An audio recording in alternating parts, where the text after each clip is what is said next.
As a research and development corporation, one of our hardest challenges is finding processing partners willing to take a risk and adopt some of this new technology. What we're doing now, from a manual cutting perspective, the accuracies are not there.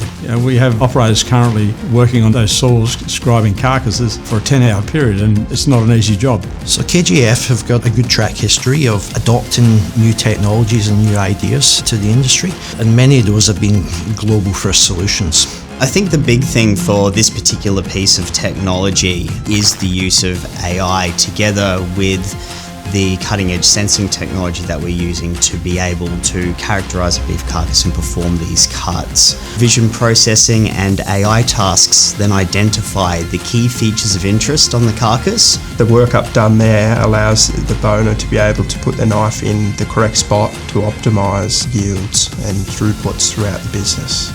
It's incredible to think that cutting accurately makes that much of a difference. I believe the project will enhance people's ideas of what's possible. Puts Australia ahead of the world in regards to meat processing technology. We think the success that we've had in this application shows a massive opportunity to expand it. We see it being critical to get the yields, the consistency of product. The customer will open the box and they'll see the difference. And I think that we've built a team around this project that has made this dream become a reality, and we're at that point where the reality is here, now, on the doorstep.